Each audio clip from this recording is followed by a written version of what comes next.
So ituloy natin yung topic about sa bata guys, mga bata dito sa Sweden. Maraming nagsasabi na hindi spoiled pala yung mga bata sa Sweden. Hindi naman sila spoiled guys kasi nga sa school, lalo na sa school, tinuturuan talaga sila kung ano ang dapat nilang gawin. Tapos siguro mayroon din mga spoiled. Depende na rin 'yon sa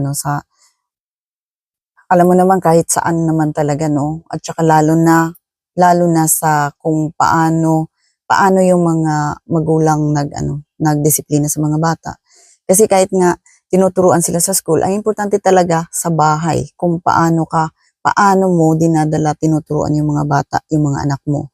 So ganun guys. Tapos yung sa school is support lang sila. Kung makikita nila na may problema yung bata, so ibig sabihin na doon sila tumutulong, doon sumusuportat sila sa bata guys na sinusumbong nila sa sosyal kung ganun, kasi marami din kasi dito guys na umiinom yung parents, nung mag-aaway yung parents dahil hindi sila, lalo na kapag may kabit, may mga ganyan o so away-away talaga yung mga magulang, so maapektuhan talaga yung mga bata. So ganun guys.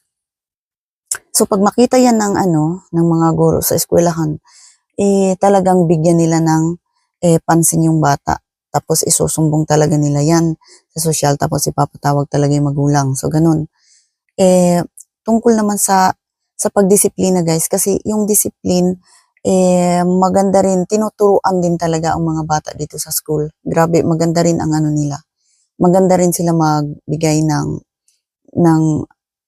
kung ano ang tawag nito, maganda sila magturo sa mga bata kung ano yung dapat at hindi dapat. Pero yun nga, kasi sa school, kung paano naman yung school, kung sa bahay mismo, kung hindi naman nila, magulang hindi naman tinuturuan yung mga anak ng ano ang dapat gawin, ano ang tama. So, alam naman natin guys na nasa bahay talaga ang umpisa. Nasa bahay talaga. Kung depende tayo mga magulang guys, nasa atin ngayon. So, ganun. Basta alam niyo na guys na pag ang mga bata dito, ang masasabi ko lang na hindi sila spoiled guys. Kasi lang,